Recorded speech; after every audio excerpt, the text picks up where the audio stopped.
Hello everybody, welcome back to the channel. Today we're going to go over the newest drop ride in Southern Illinois in the Carbondale area called Tuesday Night Twilight. This takes place at the Refuge on Thursdays, and we ride from the Bike Surgeon at 6 p.m. Alright boys, good luck, have fun. As you can tell, you guys say good luck, have fun, just to make sure everybody's on rubber board. side down. And this is kind of the start of the ride. The ride starts coming up, and first attack here goes from Gabe before the ride even starts, which is good because we started with 5, and this attack dropped off one person before the ride even got started, which is kind of sad because there's the start finish line. It's a little funky in the top right hand corner. But as you can tell here, Gabe is a very large man with tons of power, and the man is on a gravel bike, making us all work pretty hard to sit in his draft. This ends up dropping off the one person, Jeff. We accidentally left a little early from the Bike Surgeon, but we won't be doing that in the future. We kind of rode casually. We all take pretty good pulls and work to keep the pace up.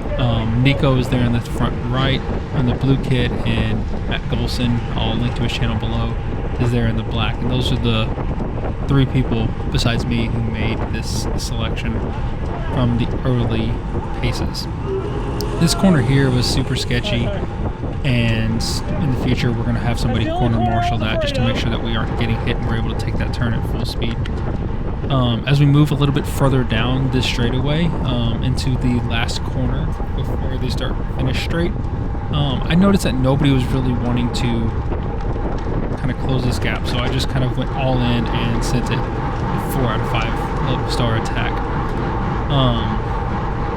Nobody was really expecting it. Nico was the only one who popped on the wheel, and unfortunately Gabe and Matt got caught out.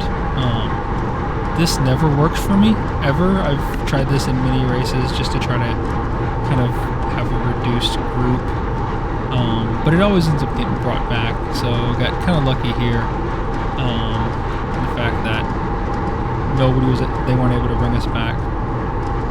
I kind of had a little double kick there to ensure the gap behind me.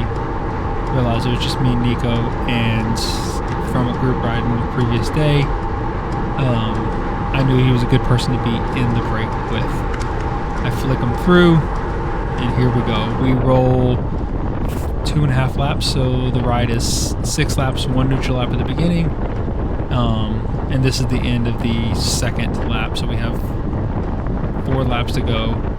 So we roll pretty consistently for about the next 2.5 to 3 laps until he gets tired of sitting with me because he knows that I have slightly better sprint numbers than he does.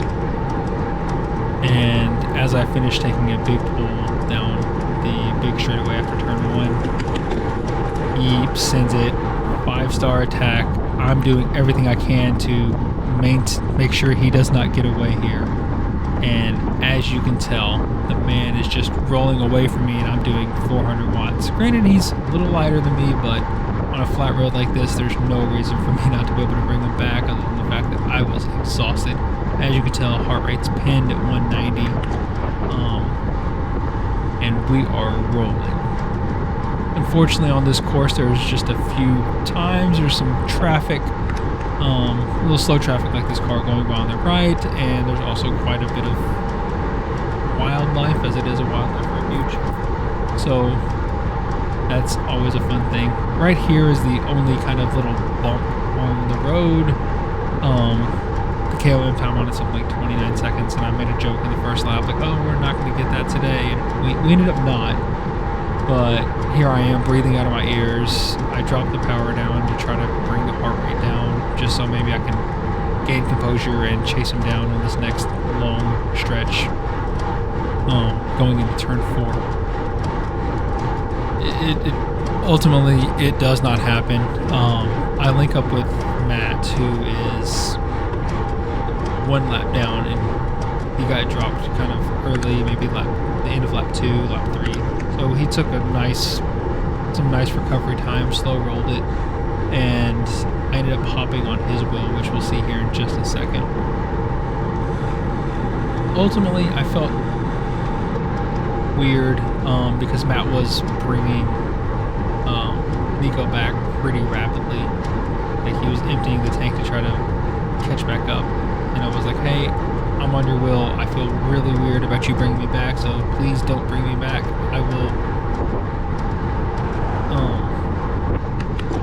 I don't think it's right because he won this out fair and square, or he's at least winning for now. So I'll link up with Matt here, and we roll through another lap, pretty much almost a lap to the spot together. Trade pulls, Matt's working real hard, I'm working real hard. My heart rate probably doesn't drop below 180 this whole time for this last lap. And if we jump forward a little bit further, we would see that around this point, I'd turn on the burners to try to just empty the tank back to the start-finish line. I rode real hard, was not able, ended up accidentally dropping Matt again, and I wasn't able to bridge up to Nico, so ultimately it was a failed attempt. Came across the line clapping because, well, I mean, you got to. He came across the line, posted up, so chapeau to him. He rode hard, attacked at the right time, played it smart. I kind of would have liked to see how much time I spent on the front compared to him. I'm not saying that would have made a single bit of difference because it seemed like we were taking pretty even pulls, but it is what it is. If you would like to get involved with this ride, we leave from the Bike Surgeon in Carterville on Thursday nights at 6:30. This isn't a race because there's no prizes at the end, but we would ask that you bring some sort of non-perishable item to the start or the finish, so that way we can donate to one of the local food banks just to kind of give back to the community for us being a nuisance out here for about 45 minutes. Thank you everybody for watching. Have a great day.